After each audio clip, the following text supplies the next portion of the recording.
All right. We've blasted off, though. Twitter is good if you follow everybody that Northern Lion follows and blog everything else. Pretty boomer pilled and base. Yeah, I don't touch any of that. The fucking blue checks are the. I don't know what 4chan pool is. It's beautiful that you don't know. Don't ever know. It's just like, it's a forum. It's a Nazi forum.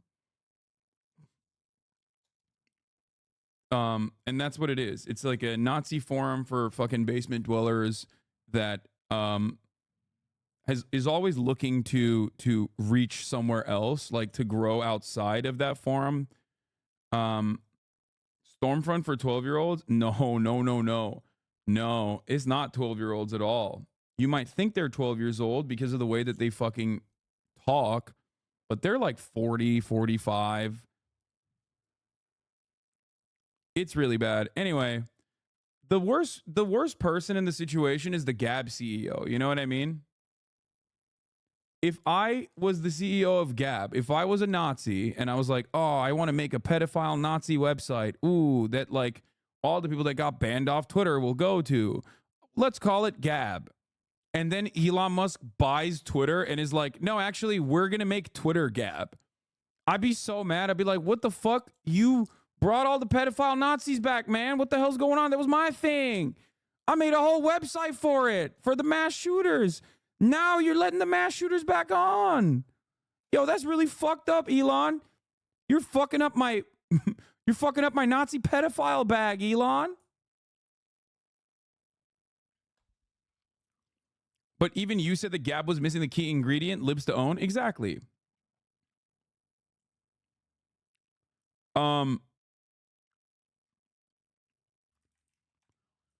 Anyway, the comments on posts about Aaron are worse than I've seen in a while. I think the story scares them. Yeah. Okay. Trigger warning. We are about to talk about some very, very heavy things. Okay. And I don't mean like obviously I talk about genocide quite a bit, but this is like beyond that because there's an element of personal, there's a personal action. Okay. So I will write it in my title as well. Depiction of violence. Is that a good way to explain it?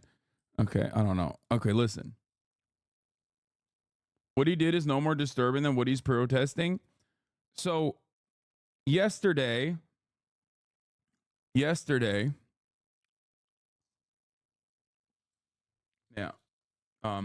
a active duty U.S. Air Force active duty service member took his phone with him and a thermos full of some flammable liquid. He was an airman by the name of Aaron Bushnell. And he walked up to the Israeli embassy and very clearly and very openly stated that he was about to do something that was an act of protest, an act of historic protest, self-immolation. Okay? Now, I'm obviously not going to show you the video, but there is if you are familiar, there is a very long history of self-immolation to protest war. This has happened time and time again. Buddhist monks used to do this during the Vietnam War. I didn't cover it yesterday because it had just happened. Yes, immolation is burning yourself, lighting yourself on fire.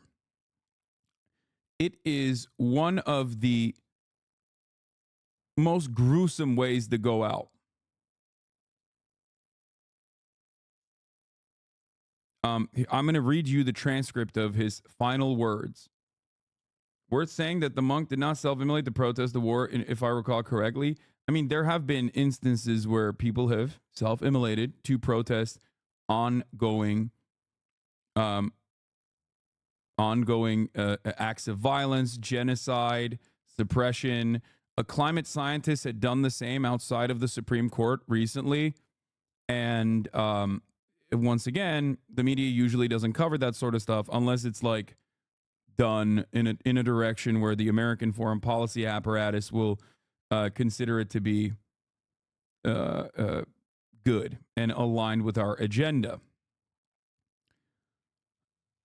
Norman R. Morrison was an American anti-war activist. On November 2nd, 1965, Morrison doused himself in kerosene and set himself on fire below the office of the Secretary of Defense Robert McNamara at the Pentagon to protest the United States' involvement in Vietnam. This action may have been inspired by Thich Quang Duc and other Buddhist monks who burned themselves to death to protest the repression committed by the South Vietnamese government of Catholic priest Ngo Dinh Diem. This is what I was talking about. This is the most famous version of the self-immolation protests. It was not to directly protest the Vietnamese war, but it was still protesting American involvement because this was the Western-backed repressive leadership in South Vietnam at the time. So here's another one. Malachi Richer, Mark David Richer, was an American musician, recording engineer, human rights activist, and anti-war protester. He gained fame through his self-immolation and active protest against the 2003 invasion of Iraq. So there are plenty of examples of this, and there has always been plenty of coverage over this as well. It happened in Georgia in December and not spoke about it. I didn't even know that this had happened in December as well. I guess someone else had already critically injured themselves after setting themselves on fire outside of the Israeli consulate in Atlanta. Yes, Rage Against the Machine had the Monk on Fire as an album cover. That's why it was even more famous. So Elise Jeanette Hertz was a German feminist, anti-fascist, and peace activist. She was the first person in the United States known to have immolated herself in protest of the escalating Vietnam War, following the example of Buddhist monk who immolated himself in protest of the oppression of the Buddhists under the South Vietnamese government of Catholic President Ngo Dinh Diem. It wasn't Rage, it was Nirvana. I thought it was Rage Against the Machine. So this is a very extreme. This is a very extreme form of protest. It is the most extreme form of protest. But if you think that the self-immolation acts are new or recent or about mental health or something like that, for the record, you know, it's this is just a way to try and cope with a person doing something that is unimaginably painful. Okay? I do not want people to do the same thing, obviously. Do not do it. That's ridiculous. Of course. But to claim that this is like done because of mental illness, or to try to wash away the importance of it and act like there was no motive, is one of the most disgusting things I've ever seen. Now, there are two reasons for why the media doesn't often cover self-immolation, because they don't want people to do, people to repeat it. They don't want copycats, which is perfectly understandable and perfectly valid. There's also, it's done in an effort not to sensationalize it, right? But even if you are not sensationalizing it, to say that there was no motive, as NPR did last night, is disgusting. NPR, I was listening to it when I was making myself my dinner. I was listening to the regular daily, like the hourly updates I get from NPR. And NPR openly said, at this time, we don't know what NPR does not know what the motives are.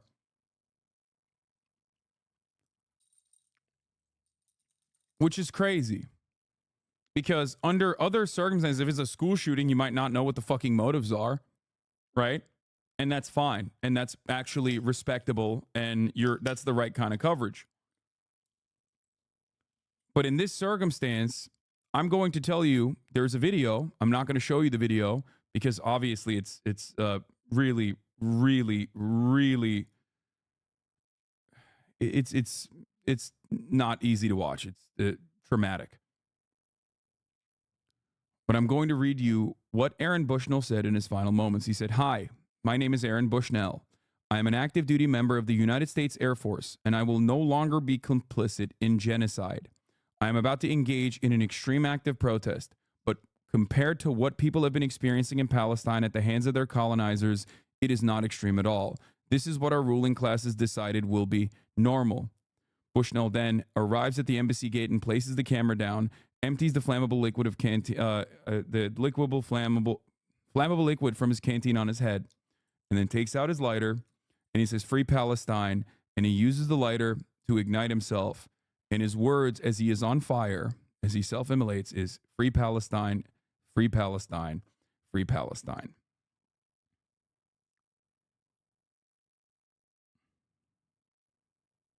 And then screams of pain.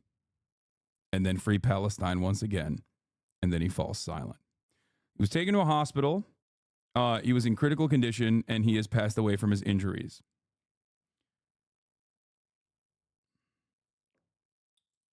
They made it seem as though he was a violent threat potentially in their coverage. In some of the coverage that I saw, they made it seem like he was a violent threat potentially,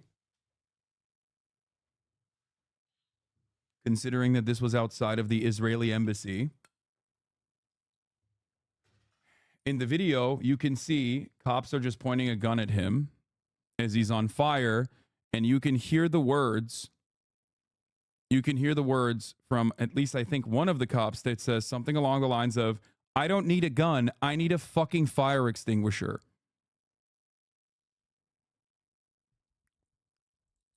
A paramedic said that to a cop. Oh.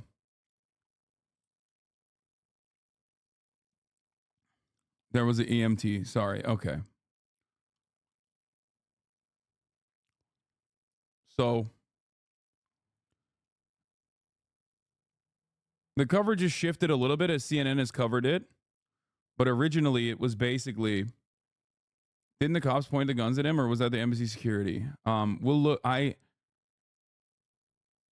Whichever the security officials were that were there were pointing guns at him. Here's MSNBC and their coverage on Aaron Bushnell. On a truly tragic incident in Washington, D.C. Yesterday, 25-year-old Aaron Bushnell of San Antonio, Texas, the active duty airman in the U.S. Air Force who set himself on fire outside the Israeli embassy in an apparent protest against the Israel-Hamas war, has died. A protest against the Israel-Hamas war.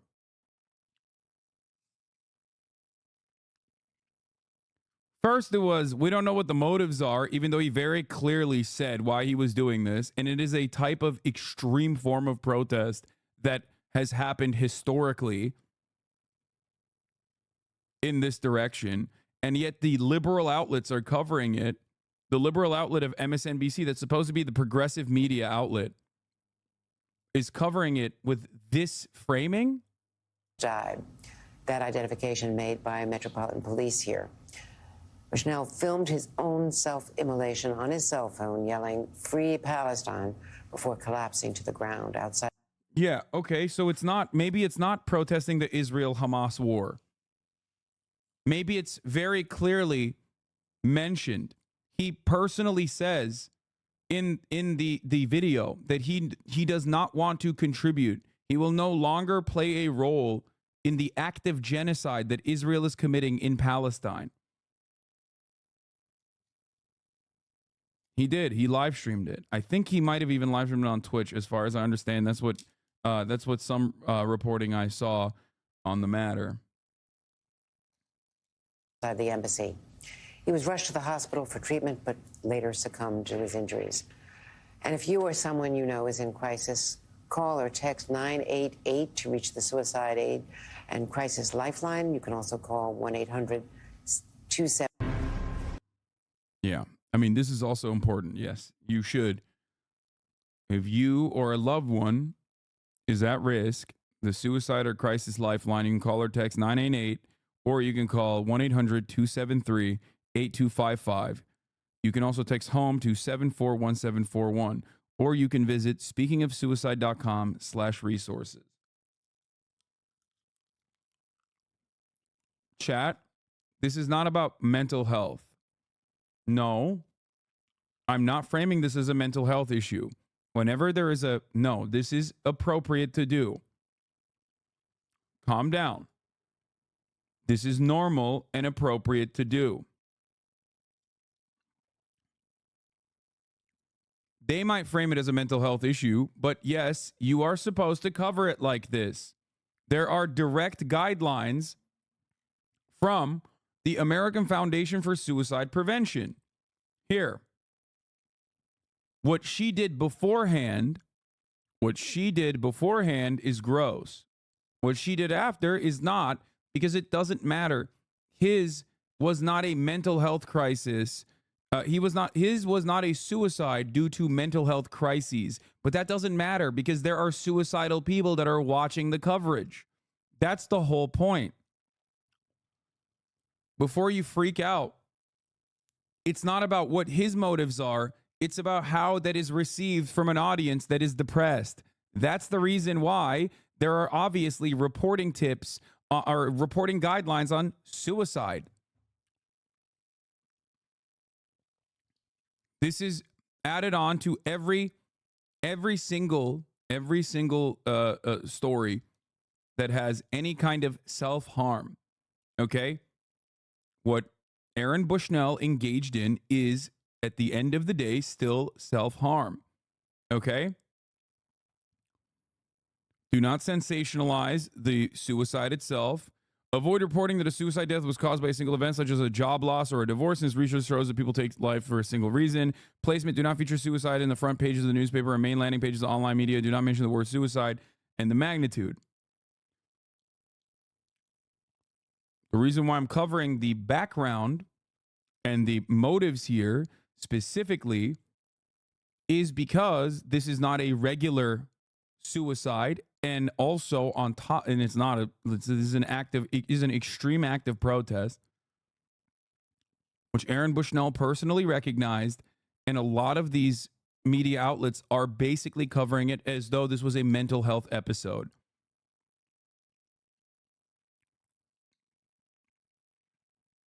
Okay? Talia Jane, who is a independent reporter, was the one who broke the story, and I think did a very good job of breaking the story, specifically because she got consent from the family members of Aaron Bushnell. I am not framing this as a mental health episode at all, but it's important to still do my due diligence to ensure that people understand. That's my job. My job is to show you that, one, the media's sensationalization of the story, the coverage of the story, is actually very fucking cowardly. Yeah. And here, this is precisely what I was talking about. The claim that the U.S. media would have covered self-immolation differently if it had been undertaken in protest of one of the country's adversaries is not hypothetical at all. Russian journalist sets herself on fire and dies blaming the government. The self-immolation by the journalist Irina Slavina, 47, a longtime Kremlin critic, came a day after the authorities in her hometown of Nizhny Novgorod had searched her apartment. So we know how they fucking operate. I told you this. This is self-immolation is the most extreme act that you can engage in terms of protesting an oppressive structure. Don't do it.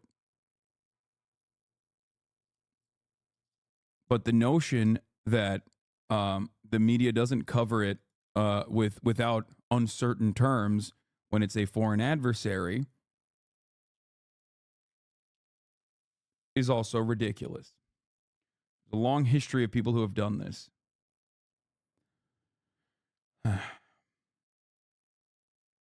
It also just doesn't work. It does not matter.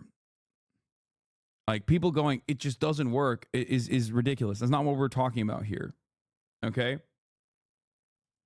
Anyway, at least CNN here, CNN doing a coverage. We're learning new details today about a deadly outside the Israeli embassy in Washington. Authorities identified Aaron Bushnell as the person who, on Sunday, set himself on fire. The 25-year-old was an active duty member of the U.S. Air Force. CNN's Gabe Cohen joins us now with the details. And Gabe, this is something that he did in protest. Yeah, that's correct. And we're learning much more about this 25-year-old active duty airman, Aaron Bushnell, as you mentioned. He's from San Antonio, Texas, and he live streamed his actions on Sunday in broad daylight on the streets of D.C. outside the Israeli embassy. We are not going to show that video. It is extremely graphic and disturbing. I have watched the video. I can tell you at the beginning, at the start of it, you can see Bushnell walking up to the embassy on the street in his military fatigues. He's speaking calmly to the camera. I want to read a portion of what he says. He said, quote, "I will no longer be complicit in genocide. I am about to engage in an extreme act of protest, but compared to what people have been experiencing in Palestine at the hands of their colonizers, it is not extreme at all. This is what our ruling class has decided will be normal." He then goes on to pour some sort of accelerant, it looks like, on his head out of a water bottle he was carrying. And then he lights himself on fire, Boris. And as the flames engulf him, you can hear him yelling, free Palestine, again and again, until finally he collapses. And that is when officers, you can see them race in, one of them with a fire extinguisher in their hands, trying to put out the flames. But it takes time. And as we have learned, Bushnell died in the hospital at some point later on.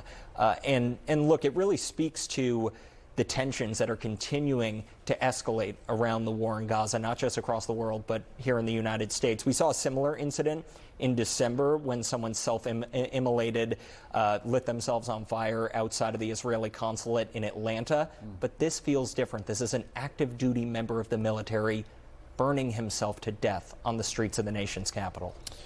Gabe Cohen, thanks so much for the details. Appreciate it. This was one of his last words, I think, as well. Many of us like to ask ourselves, what could I do if I was alive during slavery or the Jim Crow South or apartheid? What would I do if my country was committing genocide? The answer is you're doing it right now. Yeah. Why did the officers wait to use the extinguisher? Is this normal for them to let the person carry out the act of protest and self-harm? I don't know what the proper protocol is. Rest in power to Aaron Bushnell. Here is what the statement from the Biden admin staff, at least staffers for ceasefire, here's what they said. This is not the Biden administration's official communication. These are staffers within the Biden administration. We mourn the loss of Aaron Bushnell, an active duty member of the U.S. Air Force who lit himself on fire in front of the Israeli embassy in D.C., because he could no longer be complicit in genocide in Gaza. Self-immolation as an act of protest is widely recognized as the most extreme form of protest possible. To publicly end a person's own life in the most violent and severe way is a stark warning for our nation. Now, 2 U.S. citizens have self-immolated over the U.S.-backed Israeli genocide in Gaza in less than 3 months. We continue to call for an immediate and permanent ceasefire to end the ongoing starvation, death, and collective punishment of millions of Palestinians.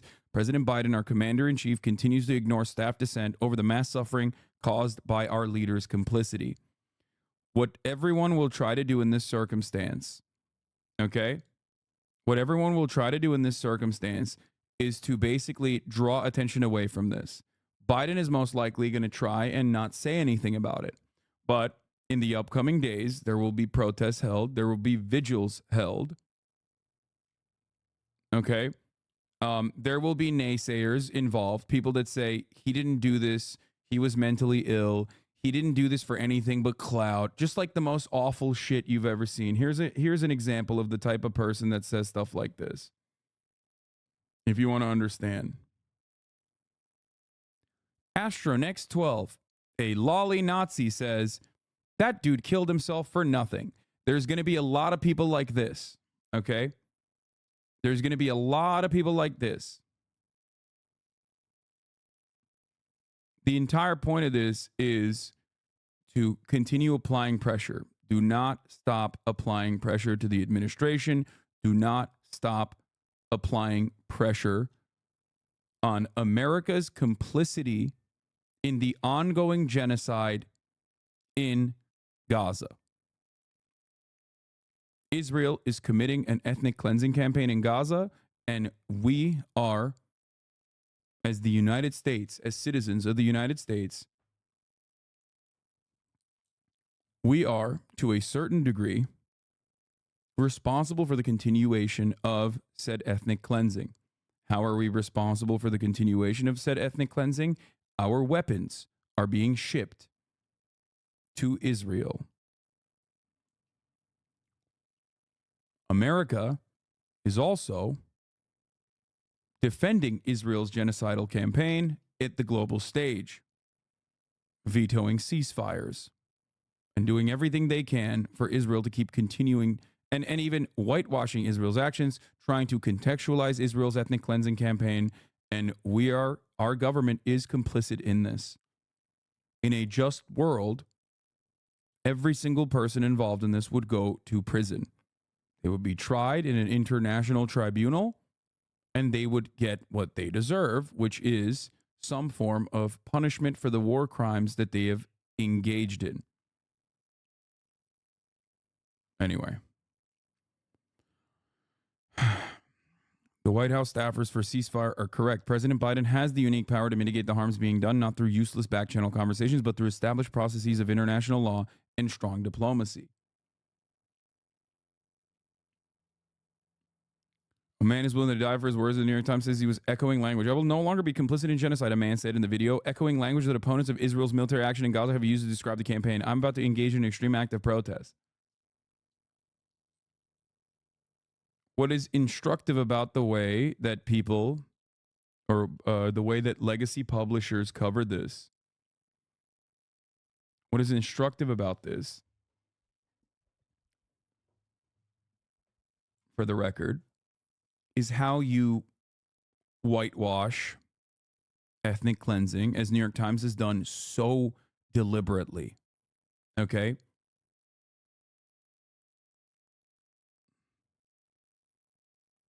They've done it very deliberately. They talk about the war on Hamas in Israel, like utilizing neutral language. It is not a war on Hamas in Palestine.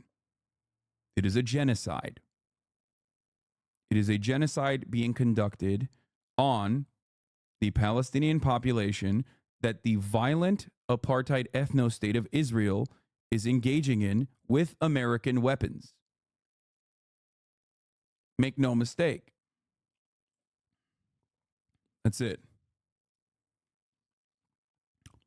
Why did he do it? 4 major news outlets have almost the exact same headline for the self-immolation of 25-year-old Aaron Bushnell. Not one of them mentioned the words Gaza or genocide, the reason for Aaron's protest, or the word Palestine, his last words spoken. A man set himself on fire outside the Israeli embassy in Washington, the police said.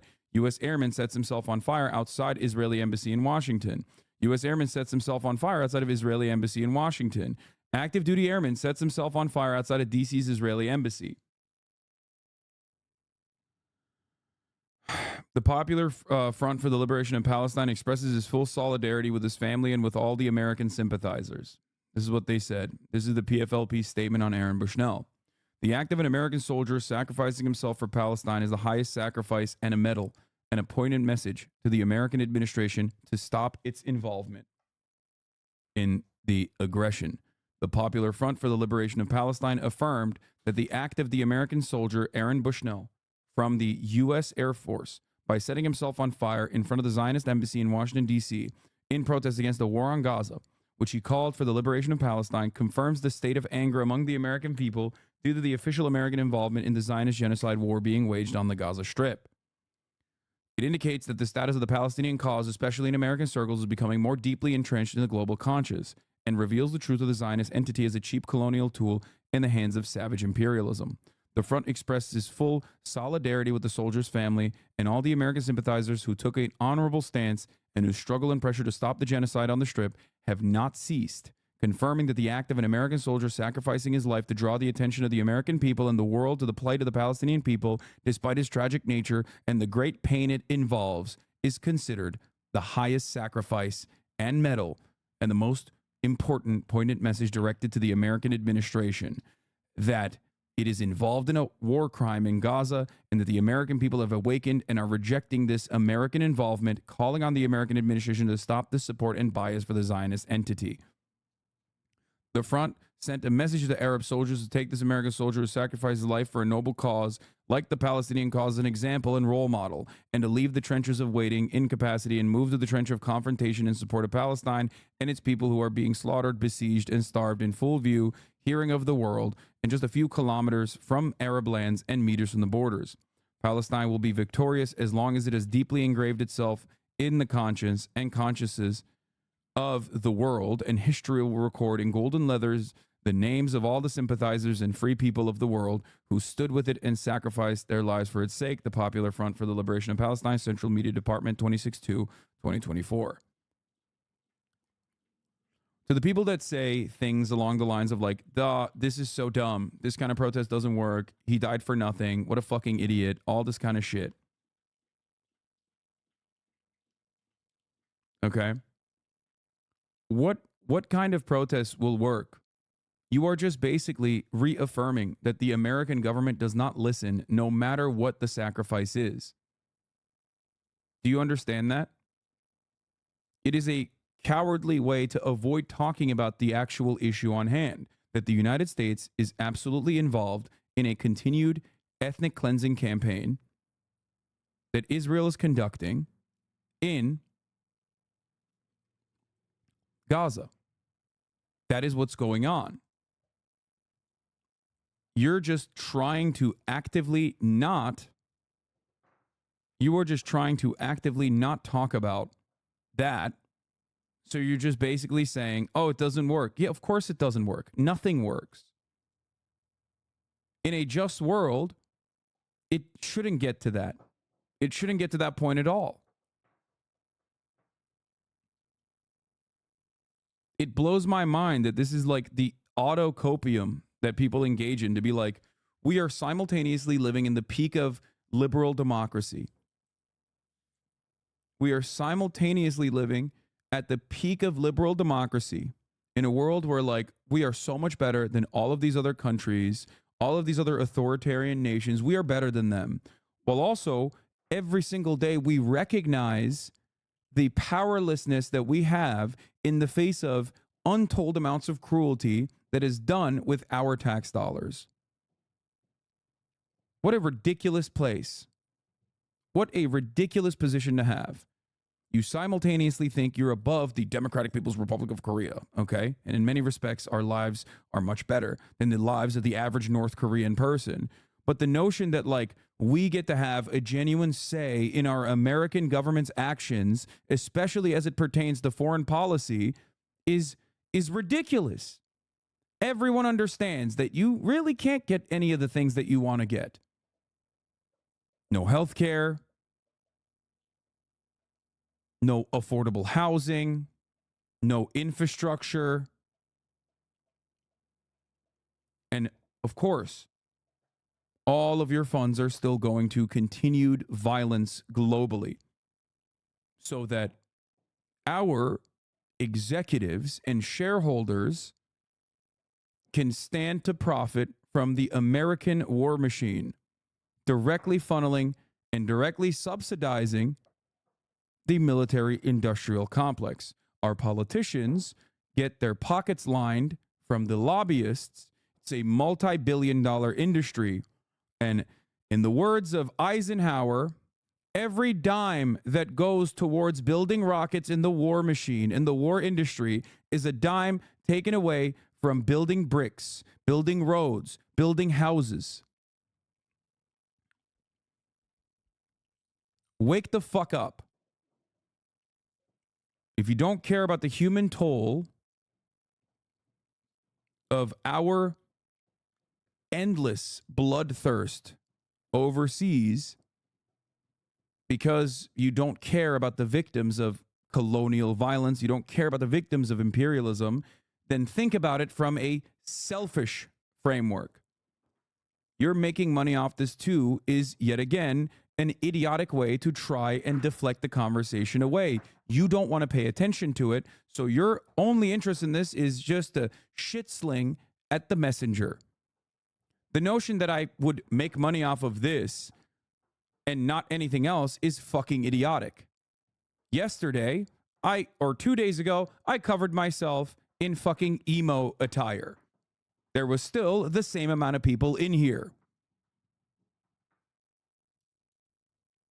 There is a reason why so many refuse to talk about these issues with certain terms, with certainty.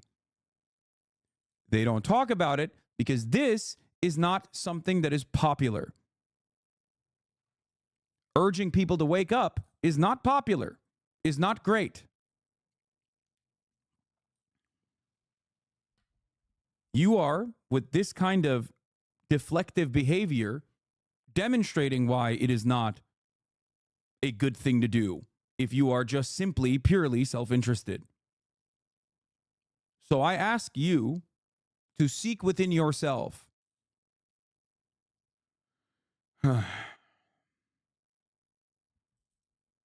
Wild to come into this community that has raised millions of dollars for Palestinians and say that too. To a dude who gets called a fucking terrorist every goddamn day. Suck my dick. Nasty. Mohammed El-Kurd says, if you are a soldier sacrificing yourself to protect U.S. interests, you are a rational, noble hero. But if you sacrifice yourself to protest the genocide your country is funding, you are mentally ill. If you are an Arab man auto-cremating to protest your government, you are romanticized in American newspapers. If you're an American doing the same, your news is buried or obfuscated. There are no truths in the U.S., only narratives that serve the ruling class. It's true. That's why people say he's mentally ill. Because you must be mentally ill to literally go against the U.S. government and very publicly self-immolate. You got to be fucking crazy, right? It must be crazy. It's crazy to even say that America is engaging in an act of ethnic cleansing. America is complicit in ethnic cleansing in Gaza. That's crazy to say. That's crazy talk. Why is that crazy talk? Because it makes me feel bad. Yusuf Munayyer said, if you die in uniform while killing brown people, you are made into a hero. If you die in uniform protesting the killing of brown people, you are made to be mentally ill. Are these the esteemed values of Western civilization? It should never get to this. It should. It should never, ever, ever get to self-immolation. I thought the reason we're supposed to respect people in the military is that they've consciously decided they'd be willing to die for what they believe is right. Isn't this what we saw? Or is it only brave and principled if you die at the orders of a distant authority whose interests are to enrich a ruling class that actively hates you? Aaron Bushnell is also another one of the reasons why I don't engage in the, oh, every American troop is like a piece of shit, or every veteran or every active duty service member is a piece of shit and a violent genocidal monster. It is a fucking jobs program in a violent imperialist state. There is a reason why recruiters do not recruit out of private school. Well, they go to officer school for a little bit. Like Pete Buttigieg's of the world. Many are coerced into joining.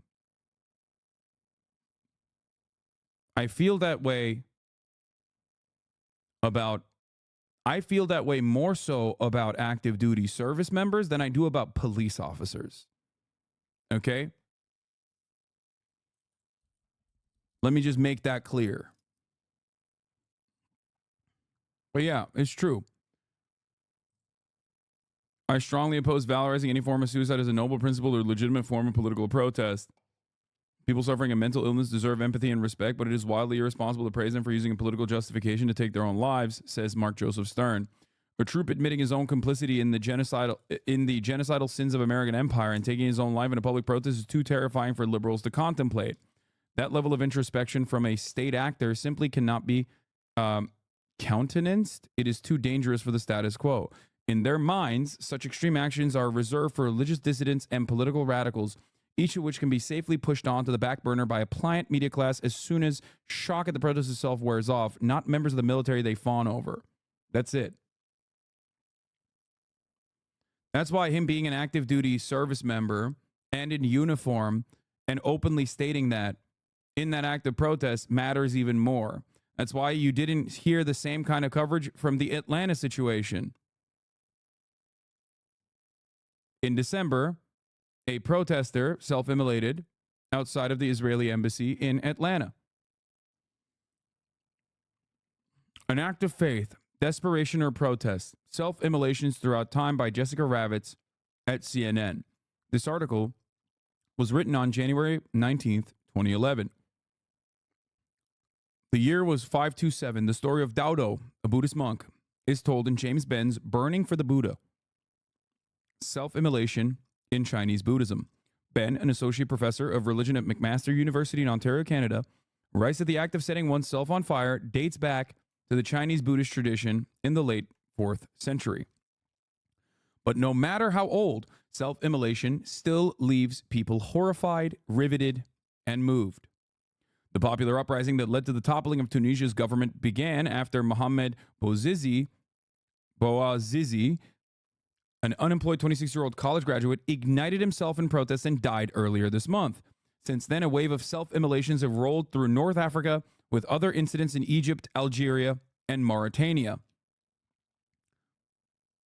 An act of self-immolation is what sparked the Arab Spring. I want to continue repeating the same thing. Do not do this. And if you are feeling suicidal, there are resources that you can engage with.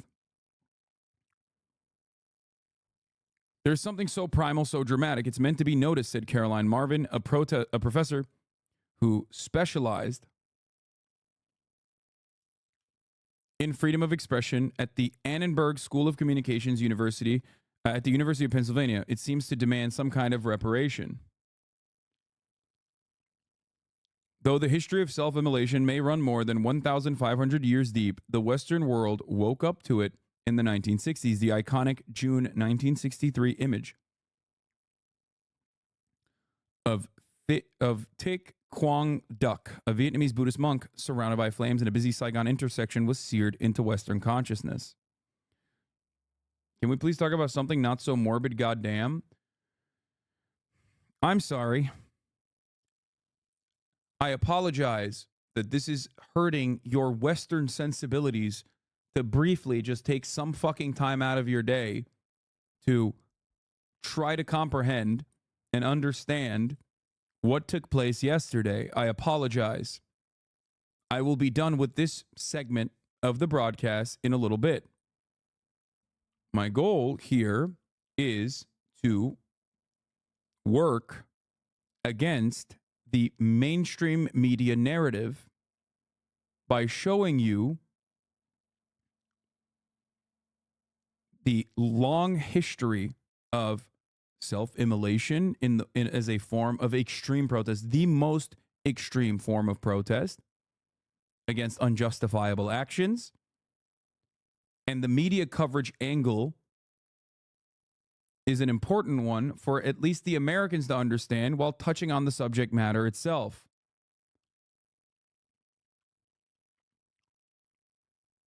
This is important to do because I feel like the goal here, so that Aaron's death is not in vain, is to continue our focus on the ongoing ethnic cleansing campaign in Gaza.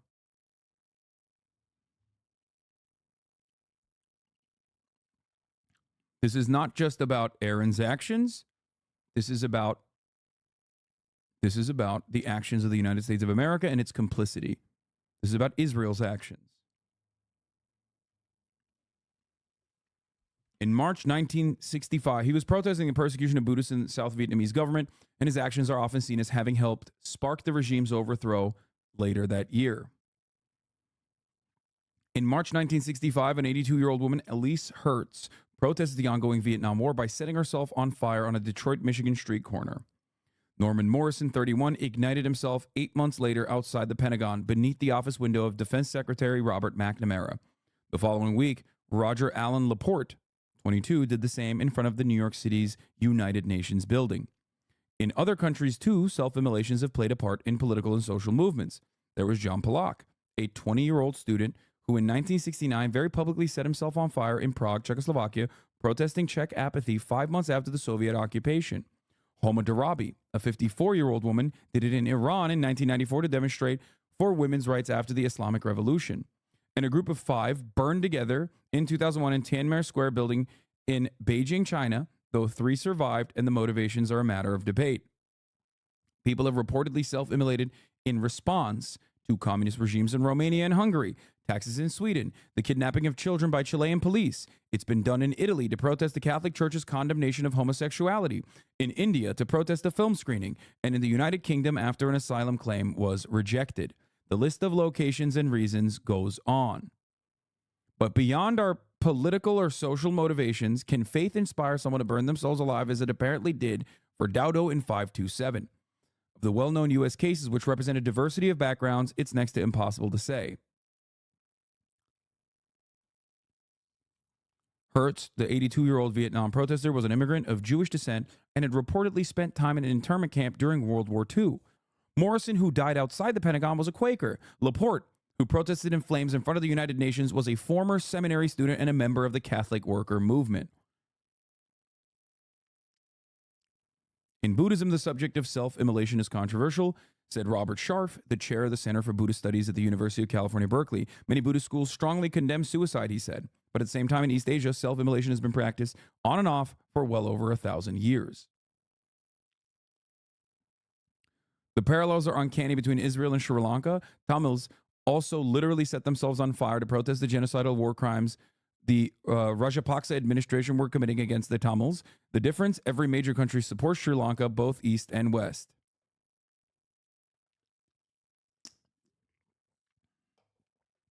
Tamil killed himself to guide others to liberation.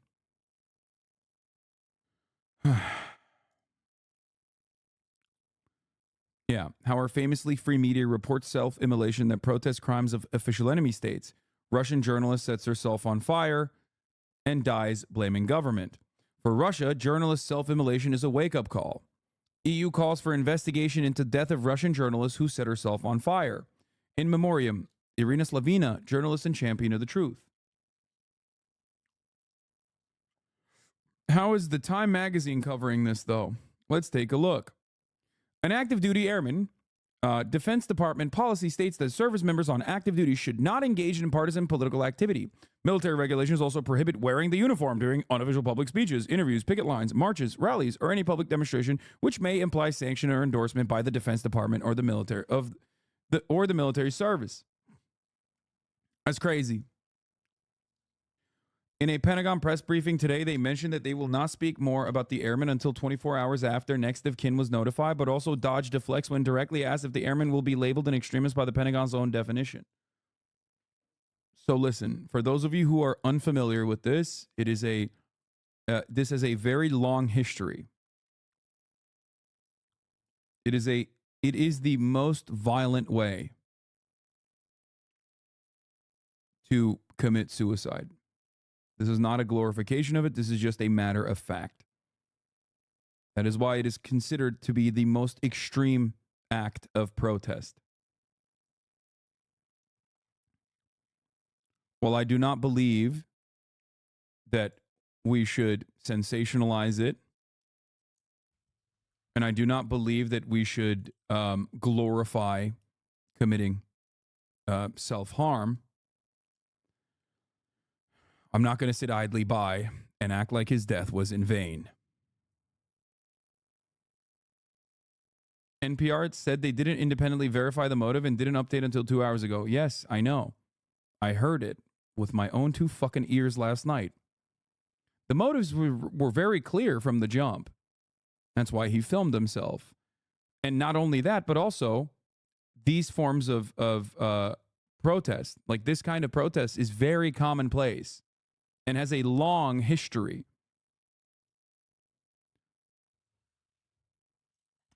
The reason why I talk about suicide is that while I can separate Aaron Bushnell's acts and his motivation, others who might be depressed maybe cannot, which is precisely the reason why it's still important to talk about such things. Political expression at the expense of one's life is not suicide. It has nothing to do with suicide. Aaron Bushnell merely did what every other U.S. soldier pretends at. He died for what he believed in. Yeah. DSA death cult. You people indicted a gullible fool into killing himself over a meme and are now holding him up as a martyr. You fucking Jim Jones psychopaths, this guy says. Okay, Vaughn says, no one is glorifying suicide. No one is glorifying self-harm. Aaron Bushnell shouldn't have died.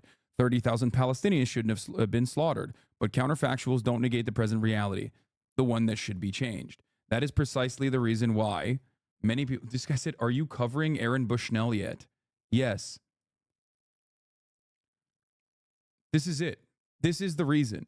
The reason why people are like hyper-focusing on different angles is because they don't want to recognize their complicity. They don't want to actually think about what is going on here. Aaron Bushnell's self-immolation is not about him. It has nothing to do with him at all. That is the issue here. It is about what he was saying. He made this very clear in his final moments on this fucking earth. So anyone that tries to turn around, your take is not balanced. Oh my God, dude. Shut the fuck up. Americans do not have the capacity to see things beyond the individual. We are hyper-individualistic fucking losers. So, of course, immediately you see takes like this. Rest in power is for black people. Black people have asked time and time again not to use this outside of the community, and every single time you do. Why? Because nobody cares about anything. They just care about me, me, me, me, me, me, me, me, me. That's it. Me. Talk about me and how I feel. What matters is not 30,000 dead Palestinians. What matters is not more than 10,000, almost 15,000 Palestinian children being murdered with American weapons in the hands of an apartheid state that is conducting ethnic cleansing. What matters is how angry you get and how that makes me feel.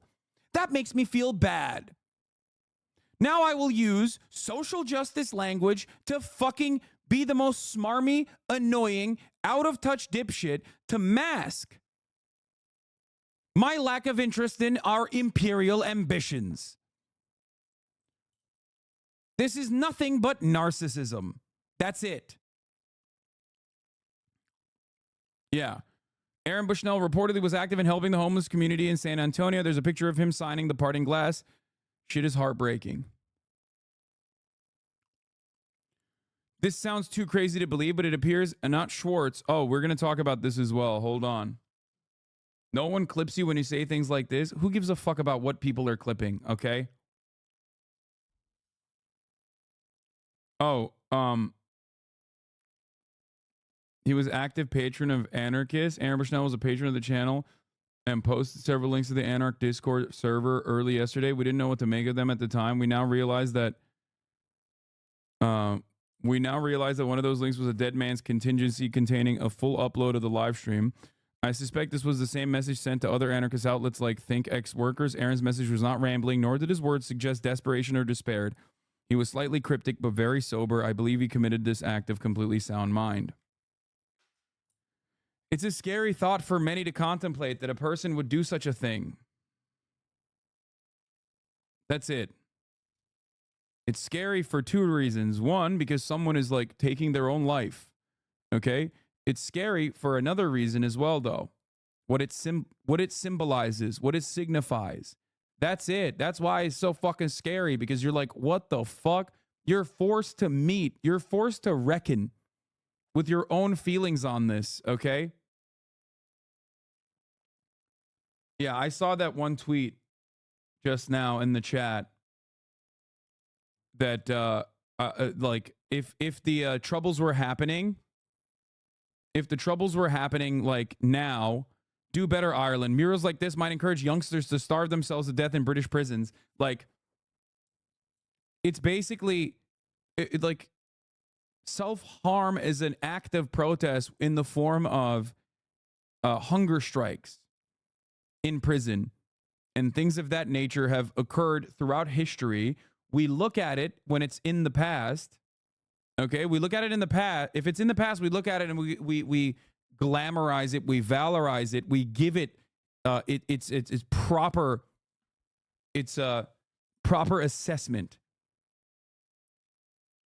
But while it's happening, people are selfishly, hyper individualistically trying to utilize social justice activist language in an effort to desperately try to make this about their own personal narcissism, their own personal narcissistic desires to not think about what Aaron's death means, what he was trying to say. Fuck Bobby Sands. Jesus Christ. That's why I keep saying this is not about him at all. This has nothing to do with him. He is one individual, but his goal was clear. But it's not about that. Rest in power is a long history in the black community. It's on. I don't give a fuck, dude. What the fuck are you saying? Are you insane? Are you unironically defending this shit? Do you think that's more important? Stop with this dumb identity politics, okay? I fucking despise people like this. I hate this concern trolling. I hate this despicable form. In every act of solidarity, you can always rely on a radlib to come in and say, hey, by the way, this is kind of fucked up. The aesthetics of how you are talking about a person who self-immolated outside of the fucking Israeli embassy in an effort to get people to pay attention to the ongoing ethnic cleansing campaign in Gaza. Fuck all of that. Listen to me. It makes me feel kind of shitty to think about all that. And you should pay attention to me. I don't think you should use rest in power when talking about Aaron Bushnell. He's a white man. Me. That's all you're doing. Many people do not have the capacity to recognize that when they're doing it as well. Intersectionality is important. Intersectionality does not mean utilizing social justice language in an effort to move people away from the major point of contention. And what really frustrates me about this,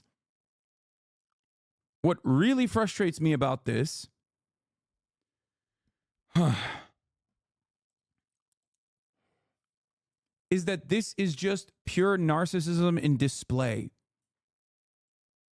It's pure narcissism in display. It just masquerades as virtue signaling and concern trolling in a way that utilizes emancipatory language. But it is completely devoid of dismantling unjustifiable hierarchies or structures. It is simply a selfish way to try to reframe the conversation around yourself. So maybe, chatter, you think this is a good educational moment or an opportunity. But you have to recognize that it is wrecker behavior. It is a way to disrupt solidarity, and it is disrespectful to those who have died in the process, for those who have given everything. It's also literally not even true. Yeah. The first documented arrest in power was to commemorate Filipino-American graffiti artist Mike Dream in Francisco. The first somewhat mainstream use was in these Times headline commemorating Rachel Corrie. Rachel Corrie was also a white woman. Rachel Corrie also put her body in front of the Israeli occupying force, engaging in yet another unjustifiable act of destroying Palestinian homes so that they could make room for Israeli settlers. She was crushed to death by an Israeli military bulldozer, a Cat-9, specifically created for the Israeli Defense Force. Never come in here and try to do that fucking bullshit identity politics. I will never give you an inch. Do you understand? Ever. I will call you out for what you are doing. Being a selfish little freak. Just because you use the right language and maybe are on the right side of politics on every other circumstance does not give you the opportunity to disrupt, to deflect. Just because you're using pro-emancipatory language might come across like you're on the right side of politics on every issue, but that does not mean that you actually are, and it will not, there will be no room for that here. I think it was a counter-terror op in Gaza. They said there were terror tunnels under the houses they were bulldozing. Yeah, no, we know why they were bulldozing the houses. Come on, dog. It is the liberal version of all lives matter. Literally. Anyway, here's a quick here's a brief little fuck you to the security people there. Law enforcement officers are heard screaming at Bushnell to get on the ground. One points a gun at him while he's collapsed on the ground, screaming in pain. While he's on fire, mind you. I was saying earlier that we would never question a soldier's mental well-being for jumping on a grenade to save their comrades. They would be lauded as a hero. Aaron Bushnell is someone who laid down his life to advance a larger cause. Americans can't wrap their minds around it because they have no principles. They can't fathom even mildly inconveniencing themselves to advance a cause, much less lay down their life for it. Yes. All right. We're now going to move on from this. Okay? And talk a little bit about Netanyahu saying that Israel will target Rafah to defeat Hamas amid ceasefire talks. Okay? Rest in power, Aaron. No, it wasn't a cop that said, we don't need more guns, we need fire extinguishers. It was an EMT that was on scene. Okay. Feel bad shitting on anarchists all the goddamn time. Jesus Christ. Once again, demonstrating their inability to be fucking normal ever. Get to the real news, bro. That shouldn't be called protest, shouldn't. He was mentally unwell, no? Just like fucking nuts. Just incredible stuff happening. Demonstrates what your interest is in any of this stuff, really. 34 MKD, thank you for the 50 gifted subs. I'm going to run the top of the hour ad break now. I'm not doing a fucking segue. And we're going to continue with our coverage. Yeah, this is another great quote as well from Sinead O'Connor. It is no measure of health to be well adjusted to a profoundly sick society. Something to remember in times like this. Prime Minister Benjamin Netanyahu is vowing to complete his mission to defeat Hamas regardless of ceasefire talks. In Tel Aviv, Israelis... If this was a conservative lighting himself, a great take. Where is that guy? You don't need to ban him like that quickly. Hassan Fan 69420 on a burner account comes in here and says this laughable take. Account created 12 minutes ago, following since 12 account created 13 minutes ago, following since 12 minutes ago. He says, if this was a conservative lighting himself on fire for pro-life or the border, you would laugh and make memes. So you're saying that, like, yes, you think that Israel's ethnic cleansing and genocidal campaign is actually good and protesting is bad. Is that what you're saying? Because yes, a conservative lighting himself on fire for pro-life or the border would be someone doing something that is completely ridiculous for a ridiculous cause. Especially because, for two reasons. One, because I'm pro-Palestine. I believe that Israel, I know, because this is factually accurate, that Israel is an apartheid state. I know that Israel is engaging in an act of ethnic cleansing. And I think that it is unjustifiable and that the American government is complicit in said acts. Those are my values. I, on the other hand, think that the pro-life movement is ridiculous, fundamentalist, and also restrictive because it seeks to stop women from engaging in a medical decision that should be left to themselves. It is a way to deny them bodily autonomy. As far as the border goes, okay, the protest the border, once again, I think that America's militarism at its border demonstrates that we are falling. Demonstrates that our values are not about actually saving people, but instead continuously hurting them for the interest of capital owners, so that we can have a two-tiered migration structure, so we can have a two-tiered labor system, so that we can have a constant churn of undocumented citizens that we can push through the meat grinder. This actually ends up hurting documented and natural U.S. citizens as well that also seek gainful employment in that same labor structure, but that's too difficult for many to understand. So yes, there is a difference between good things and bad things. That's number one. But number two, both of the things that you just mentioned are things that the American government is doing. So you would be killing yourself in that circumstance to what? Do more of the things that the American government is doing? If a protester also immolated themselves outside of, I guess, the Palestinian embassy, which doesn't exist, by the way. Think about that for a second. Okay, but if a protester self-immolated outside of the White House, let's say, because they were upset that America wasn't sending enough HIMARS or something, or enough rockets, enough MK-84 missiles, so that they can engage in even more baby murder of Palestinians, that would be a laughable form of protest. Do you understand? Perhaps you didn't do a role reversal accurately in this situation because even you personally understand how fucking ridiculous that would be.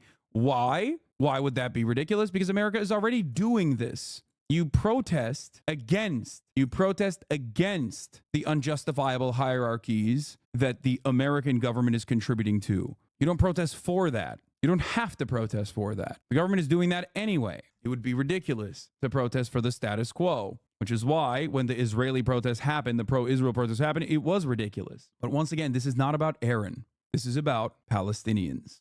He's protesting against Netanyahu's handling of the war were dispersed. You see it there by a police water cannon over the weekend. Now, all this comes as Palestinians in the Gaza city of Rafah brace for a possible ground assault by the Israeli army. Holly Williams has more on that part of the story. In the ruins of Gaza City, stalked by hunger and fear, some have reached. Yeah, imagine self-immolating to be like, I want more of this, actually. Why are they alive? How do you think the media would have covered the situation if he did it for Israel's campaign instead? I mean, I don't know, but they would. I doubt that they would be critical of it. They would probably have more positive coverage over it, most likely. But I don't know. It's a hypothetical situation. I don't really care. I don't really give a shit. What I can tell you, however, is to show you examples of instances where other people have engaged in a just cause, if you will, against foreign adversaries, governments that are declared foreign adversaries. The self-immolation of the Russian journalist is a clear-cut example of how there is a double standard in this coverage. The Russian journalist was engaging in a self-immolation for a just cause to protest Vladimir Putin's repressive administration. Vladimir Putin is a foreign adversary. Sometimes, even though America is the big bad, America can be against other countries also doing big bad shit. So, in a situation like that, you get clear-cut coverage. Breaking point. I wish my children were dead so they couldn't ask me for bread. I cannot feed my own children, shouts this man. But on Face the Nation yesterday, Israel's Prime Minister Benjamin Netanyahu said he's determined to launch an offensive in Rafah in southern Gaza. where around 1.5 million Palestinians are now sheltering. We can't leave a quarter of Hamas battalions in Rafah and say, well, that's fine. Total victory is our goal, and total victory is within reach, not months away, weeks away, once we begin the operation. But the price of Israel's total victory is being paid not just by Hamas, but by Palestinian civilians. Mohammed Al-Farah is a Palestinian journalist who lives in the West Bank. He told us his sister Simat, her husband and 3 daughters were killed by an Israeli airstrike in Gaza in October. This is the moment he heard the news. Were you able to recover her remains after the airstrike? We found the bodies of my sister and brother-in-law, he told us.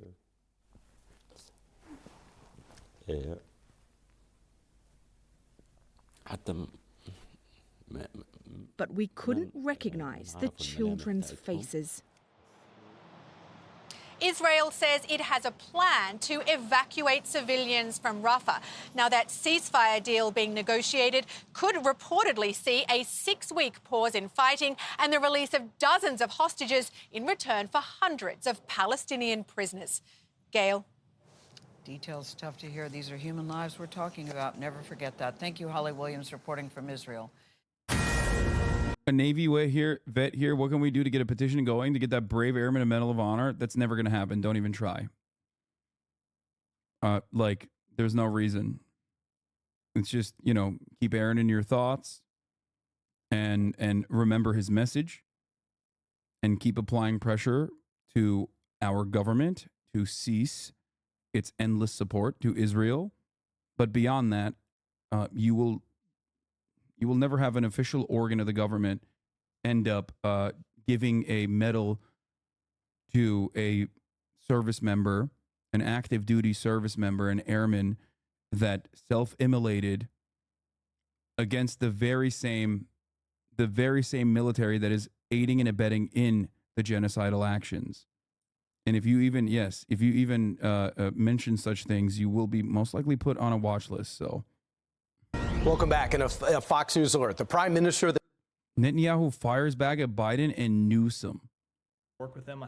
Asked about U.S. leverage to influence Israel's actions, said the State Department spokesperson, Matt Miller. Here's what his words were. How to achieve that vision. But you have so many tools. Just my last follow-up, sorry. But you have so much leverage over the Israelis. And this is fundamental vision of the president.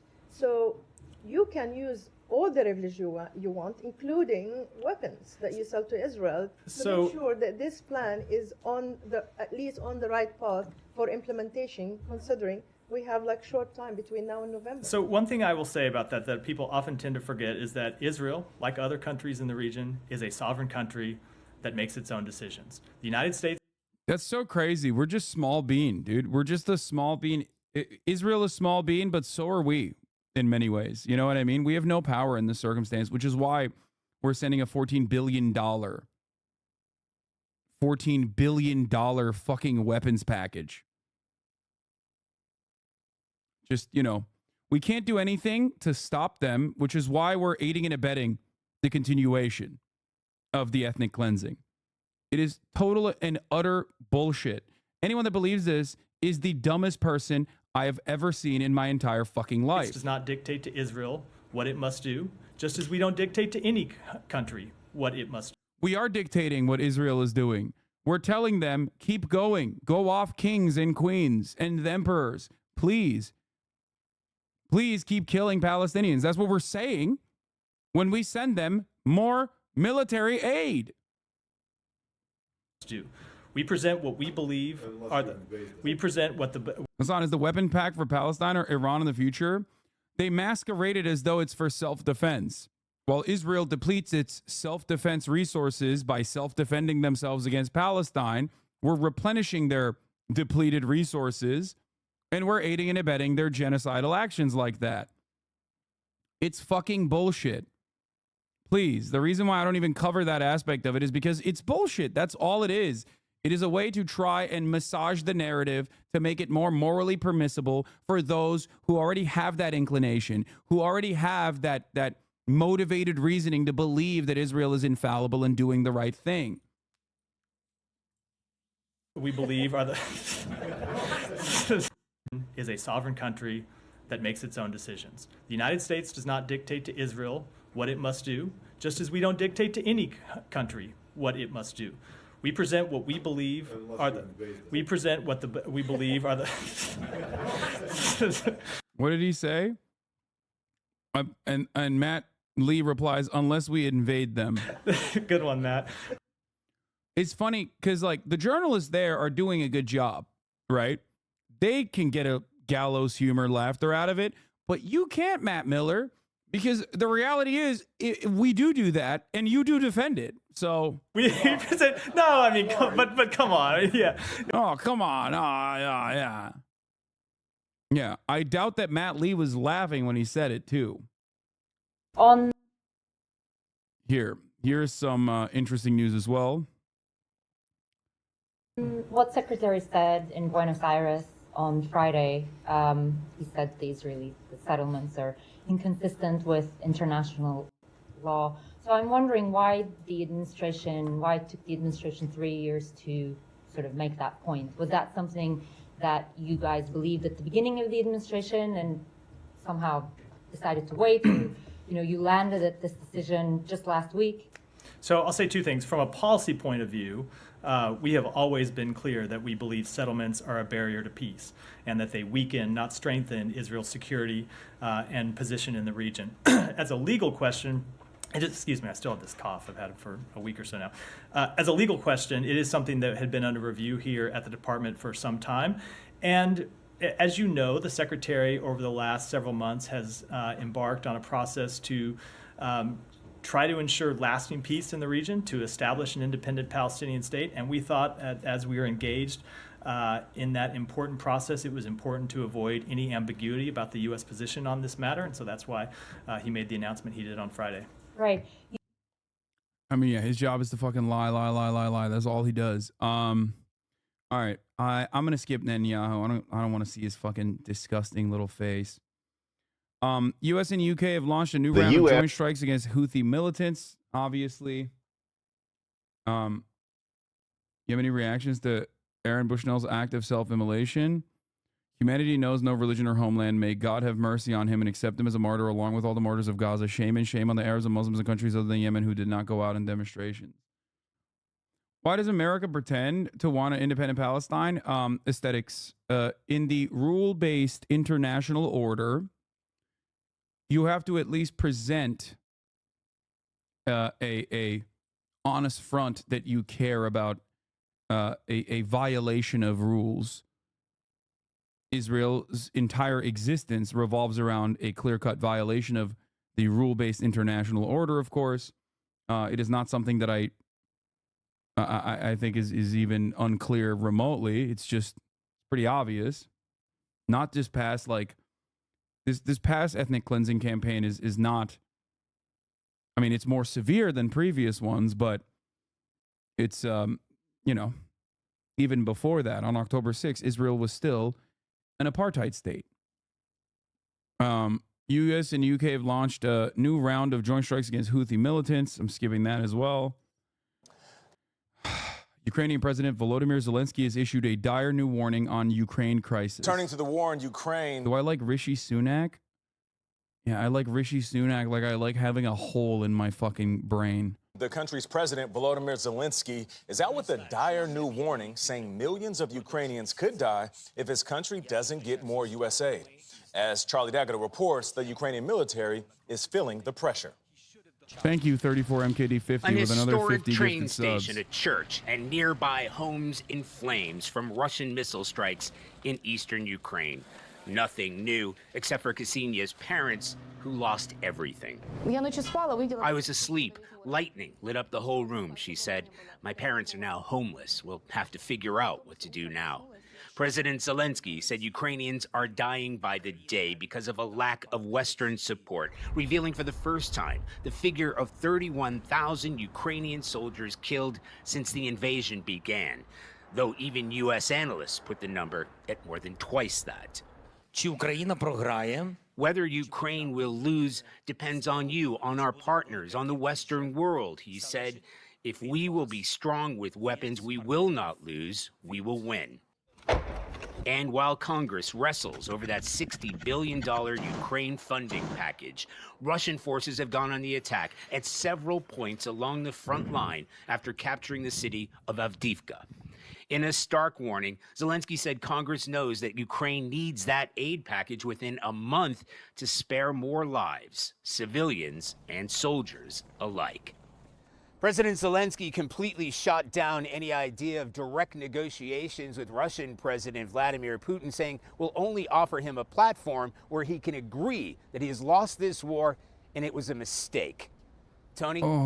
Charlie D'Agata for us in Ukraine. Charlie, thank you very much. The 2024 Republican primary. Oh, my God. Okay. Here's the difference. Because we just talked about Palestine and now we're talking about Ukraine. When you look at the leadership structure in Palestine that's worth a damn, which would be Hamas and other intermediaries, you see one very clear-cut example. They are always trying to engage in a cessation of hostilities with an invading force. An invading force that is killing them, an invading force that is killing their children, an invading force that is bombing them with American weapons.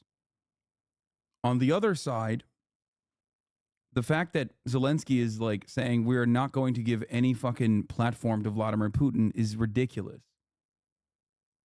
I hope that people understand. While the Ukrainian side is just wanting to rid your nation of a brutal occupation, an invading force that is killing hundreds of thousands of people, you have to understand that it is wild that he keeps saying that there's no cessation of hostilities. Why is it ridiculous to not give Putin a platform? Because he already has a platform, a violent platform that is actually seeing success. Qatari Dancer, thank you for the 20 gifted subs. He also has a platform of nuclear weapons, which is, you know. Why is Assange's take on Ukraine so State Department-y? It is not State Department-y to say that Russia's actions in Ukraine are unjustifiable. That is ridiculous. And also, if you think that my perspective on Ukraine is so closely aligned with the State Department, you haven't seen the past 2 years of people saying that I'm a Vladimir Putin supporter. We talk shit about one Zionist and believe one. I don't give a fuck about, first of all, Vladimir Putin's a fucking Zionist, dumbass. Shut the fuck up. What do you mean? Oh, in the Russian invasion of Ukraine, only one side is pro-Israel, right? Is that what you think? That's so fucking dumb. Oh yeah, Zelensky, the only fucking Zionist in this equation. They're both Zionists, dummy. They're both very pro-Israel. If anything, Israel has fucked over Ukraine harder, like tenfold now, and twofold before when they refused to give Ukraine the Iron Dome. Why do you think that happened? Why do you think Israel was like, fuck off? When they were like, can we get the Iron Dome, please? We're getting fucking bombed to oblivion here, like by the Russian forces. And Israel was like, suck my dick, actually. Thank you very much. Putin built the biggest mosque in the world. Oh, shit. Damn, dog. Didn't realize that that actually totally changes the dynamic then. Yeah, I didn't realize. Putin also said he fucking thinks Palestinians deserve to live. So he must be really fucking chill about that. Now, the other side of the equation is that, like, Russia is engaging in acts that are akin to what Israel is doing. The fuck? It's so funny because that's why they do it, by the way. No, that means he's in the middle. He's in the middle and Biden sucks off Israel and any Zionist. Okay, dude. Yeah. Wait till you find out Vladimir Putin's close relationship with Israel.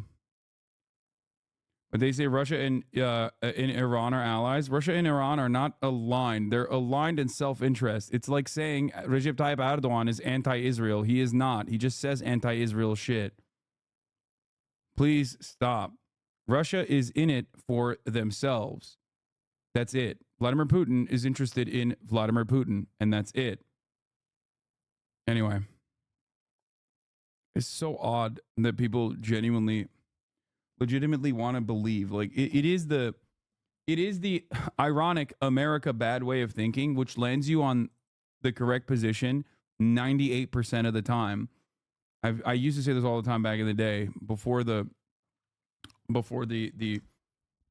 Russian invasion of Ukraine, where like the anti-America position will land you on the correct side of history and land you on the correct side of morality 98% of the time. But the 2% of the time, you also then turn around and think that like, well, anyone who opposes America is actually good, unconditionally good, and definitely are doing it for good reasons. And it's just wrong, especially when it comes to Vladimir Putin. It's very odd. If given the opportunity, if it served the interests of the American State Department better, or the military-industrial complex, Vladimir Putin would have loved to have Russia as another Israel. 100%. He probably looks at fucking Netanyahu and is like, oh man, this sucks. Why can't we do this? Isn't this how Chomsky functions though? Anything the US equals bad? That's awesome. Yeah, dude. Noam Chomsky famously is just like America bad. I mean, saying that about a dumbass like me, who's a fucking stupid Twitch streamer who gets clipped out of context all the time, fine, right? Oh, Hassan's opinions are shallow. Saying that about like a celebrated author who is dedicated most of his life to covering this specifically, and how it factors into our daily existence, how the media operates at the behest of the State Department, all this stuff is just like so funny. Authors can be wrong too, of course they can be, but the notion that like Noam Chomsky's perspective on America is simply America bad and nothing else is insane to me. It just demonstrates your lack of interest or your intellectual incuriosity on the matter. You just haven't read any of his positions. And it's fine to be intellectually incurious about a dumbass Twitch streamer with fucking temporary neck tattoos, right? Like, because I'm a fucking idiot. But, like, he is not. Do you get what I'm saying? So it is on you at that point to try and personally understand his positions a little bit better, because he's very clearly written books on them. They are very well flushed out.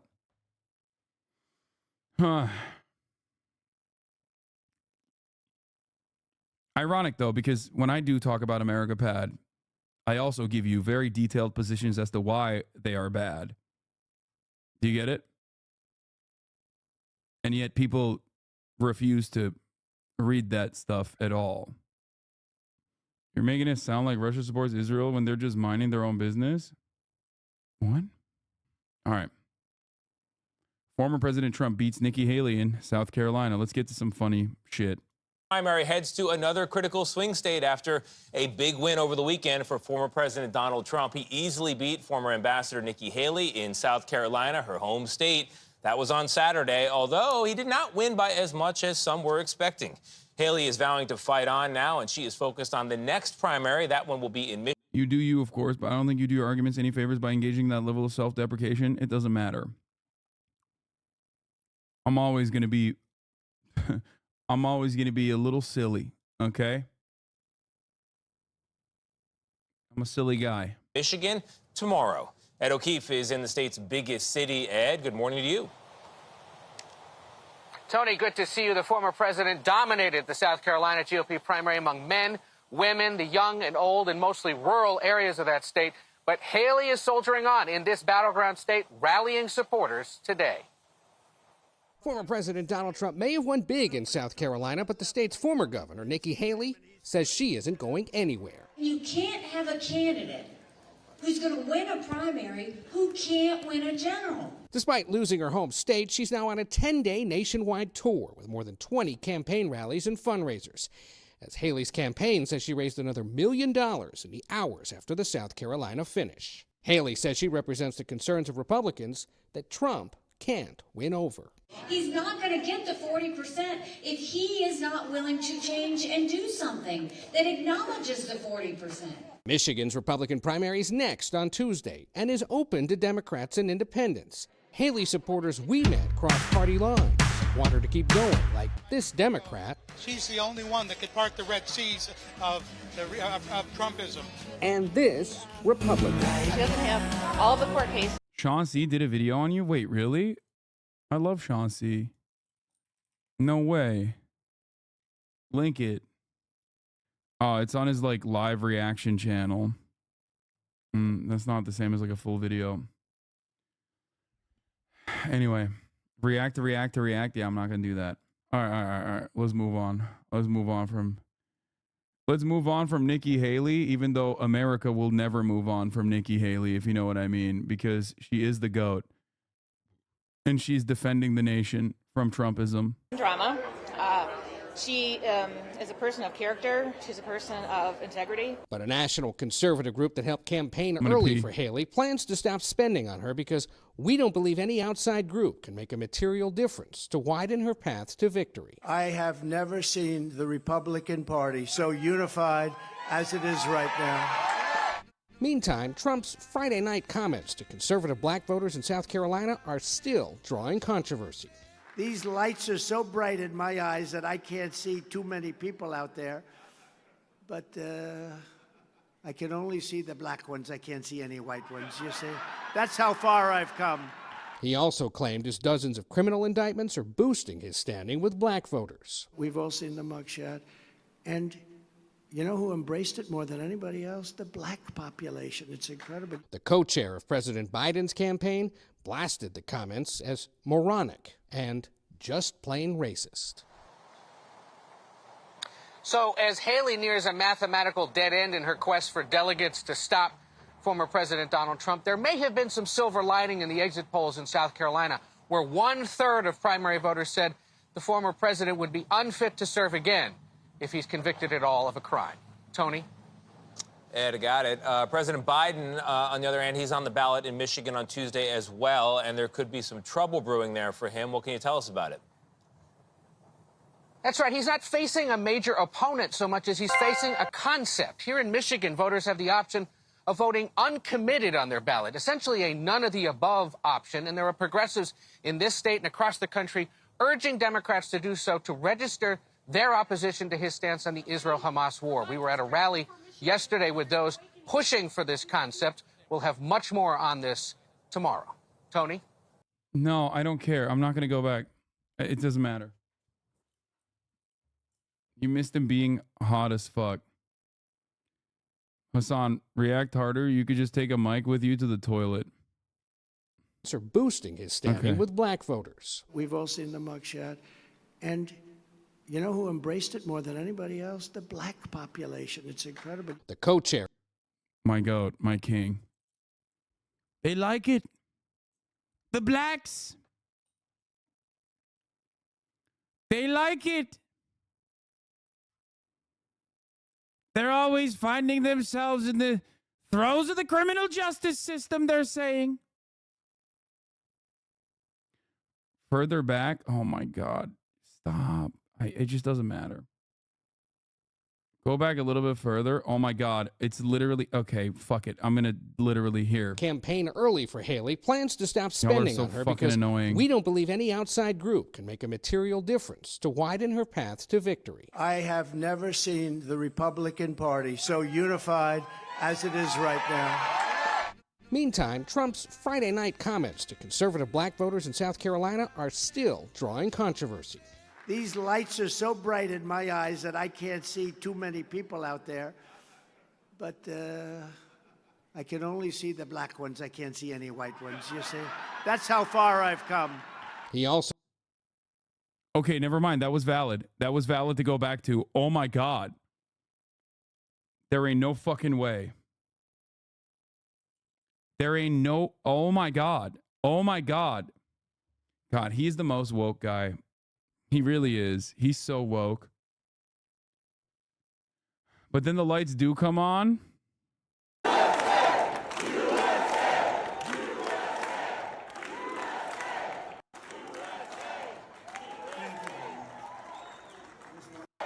Wow.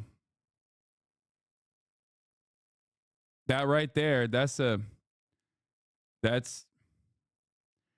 something. I don't know what else to say about that.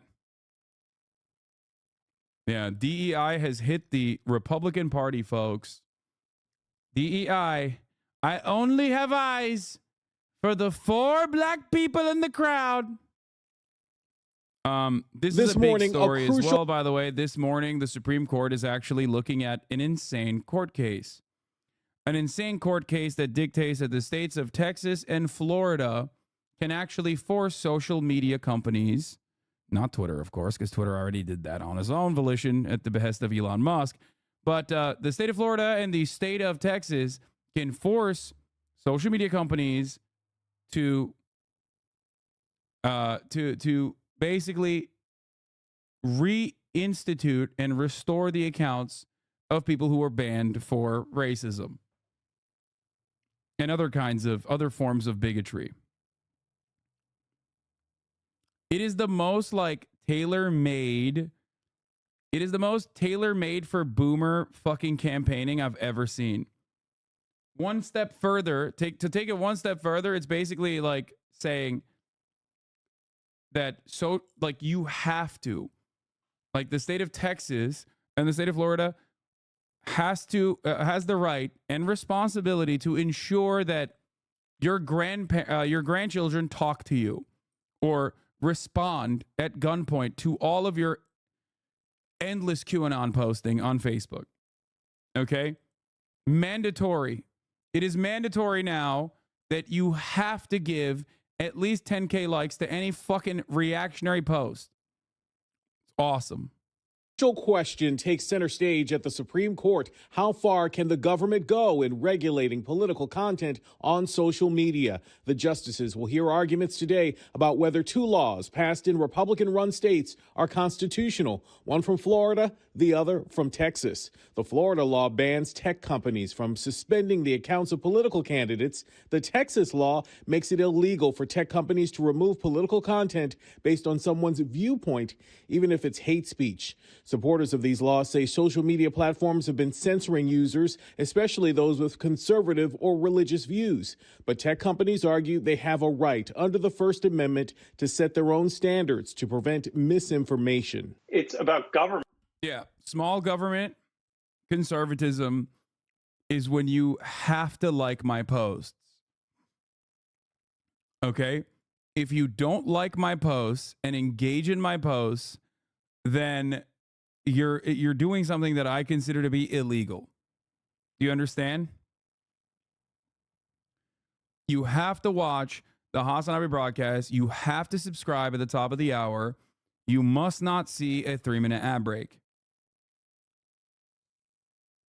Do you understand? That's how it works. If you don't subscribe, it's illegal.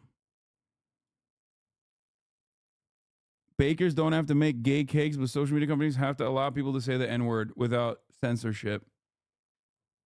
34 MKD50, thank you for the 50 gifted subs. Yeah, 1984, big government forcing. The Nicki song is stuck in my head too, chatter, don't worry. In this case, Republican government, forcing a private platform to say something it doesn't want to say. It would be like the government going into Chipotle and telling them that they have to serve. Many people have understood the message and they're forcibly gifting subs right now at gunpoint. Okay? You see that? That's big government working, baby. That's the nanny state. Forcing 34 MKD50 to give 50 gifted subs. Serve hamburgers because people want hamburgers. Restaurants don't have an expressive right to exclude Black people or Jewish people from their restaurants because they want to make a point. Similarly, the platforms, which again are These are such idiotic arguments. It would be like telling a restaurant that it is illegal to force a customer out for like harassing the employees. Like, that is a infinitely better legal argument. What the fuck are these people saying? Okay. Yes, restaurants should not be able to stop serving black customers. That is enshrined in the law. The reason why it's enshrined in the law is because restaurants refuse to do so for quite some time. But every single restaurant can say no to a fucking asshole if they are yelling at the customers and if they're yelling at the employees. This is akin to the Texas government stepping in and saying, no, you are not allowed to kick out a customer that is like screaming the N-word. You have a right to refuse service to people, specifically, you know, racist people, transphobic people, bigoted people. It is ridiculous that the supposed small government conservatives would step in and be like, no, no, no, you can't do that. You will go to jail. The Supreme Court has called our public square can't exclude people they don't like to make some obscure and not quite clear expressive point. Both laws would allow tech companies to be sued for violations. The lawmakers in Florida and Texas say they're trying to regulate the business actions of tech companies, not their freedom of speech. This case could have far-reaching implications, from what you see about the presidential election to even how spam is regulated. The justices are expected to issue a ruling by this summer. Hi, everyone. George Steph. That's great, man. Thank you. Anyway, we're going to, speaking of conservatives and restaurants and conservatives attending restaurants, this conversation between libs of TikTok's very own Chaya Raichik and Taylor Lorenz is a perfect demonstration, in my opinion, of what it looks like when you are a reactionary conservative online doing the same nonsensical, idiotic bullshit in public, especially against someone who is, you know, sane. Now, the reason why this interview is uploaded on the motherfucking Taylor Lorenz YouTube page is also funny. I know the actual details because I reached out to Taylor after this interview popped off a couple days ago. I was like, Taylor, how the fuck did you get access to this person like this unfettered, unfiltered access for 55 minutes? Taylor told me that it was actually Chaya that personally was, willing to sit down with her as long as she filmed the process herself. It was actually Chaya's assistant that was filming this interview. The conversation was supposed to take place for 10 minutes max. Taylor wrote an article about Nex, the non-binary 16-year-old that was brutalized and beaten up by 3 older students in an Oklahoma school, who then died a day later. Now, Taylor had written about the article. Taylor had written about this situation, and Chaya Raichik is, of course, for those of you who don't know, a psychopathic, right-wing, crazy lady that runs the Libs of TikTok account. This account is, I guess, like a clear-cut definition of a stochastic terrorist, an account that is specifically involved in, doing terror to trans people. I don't know how else to describe it. Her entire purpose is to find random queer people in places of regular business and out them, or not out them specifically, but like lie about them, call them groomers and pedophiles to her audience of psychopathic, bloodthirsty, monstrous, transphobic losers. It is not even just a cyber lynch mob. Cyber lynch mob is adequate. However, it's not just a cyber lynch mob. It actually has real world consequences. Because as a hate monger, when there is a person or even an institution like a hospital, for example, in Kaya's crosshairs, that hospital will always get suspiciously a litany of death threats for all the medical professionals that work there, and even bomb threats, as a matter of fact. Very famously, bomb threats to a children's hospital. So, just so you understand, and of course, Kaya and Taylor have had very public beef for quite some time. Taylor was the person that found out who she was and basically unmasked her, the anonymous account. And I think she was very valid to do so. Before people go, oh, that's doxing. There is a difference between having a stochastic terrorist account that simply anonymously is engaging in stochastic terrorism, which I think is still worthy of unmasking, versus a stochastic terror account that also was officially collaborating with organs of the government, which Kaya was. Ron DeSantis's own personal spokesperson was working alongside Kaya Reichik, getting notes from her, which made it even additionally more valid as far as journalism goes. She's also one of the dumbest people on the planet. Here's on January 24th, 2023, Libs of TikTok creator Kaya Reichik said, "They made up the term stochastic terrorist for us, so honestly, like, that makes me feel really important." They made up the stochastic terrorism term, like, for me, like, no, they did. They did make it up for. They did make it up for you. No, they did. I'm giving you the credit. I'm saying they accused me of that, but they didn't make up the word then. They made up the word for you. You are the stochastic terrorist. They weren't using that term back then. No, Dora, you woke them up to their full regard. Let me clarify. But they were accusing me of that, but they didn't have a word for it yet. But that's what they accused me of, was it was like intellectually inspiring violence.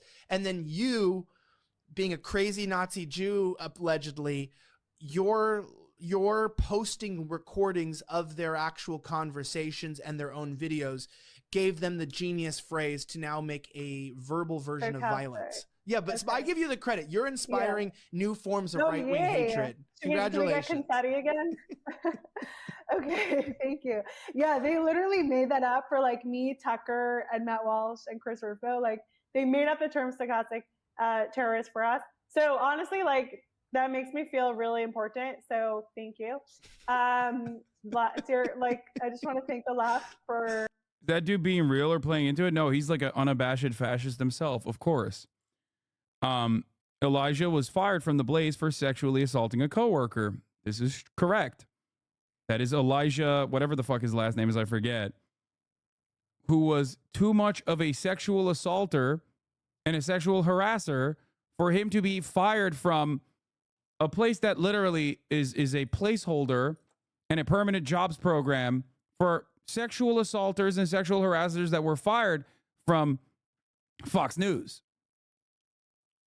By the way, according to Wikipedia, the term stochastic terrorism was coined in 2002 by Gordon Wu, but the invention term as it is used today was 2011. Kaya is 28 years old. Oh my God.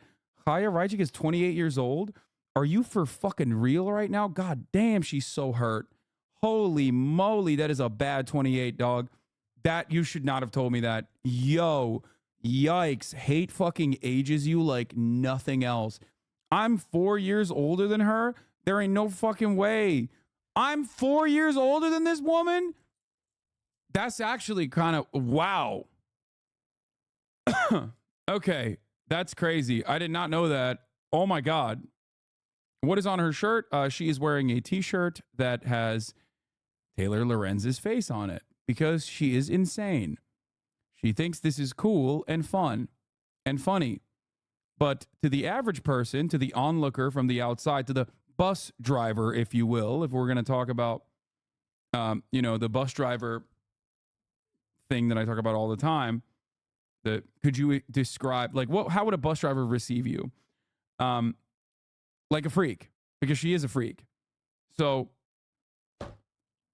let's continue. Do you know what, is that a public park or is that a private? No, private. Private? All right, well, we'll try to keep it short. Okay. Thank you so much. Yeah, of course. Oh my gosh, the struggles of LA, I swear.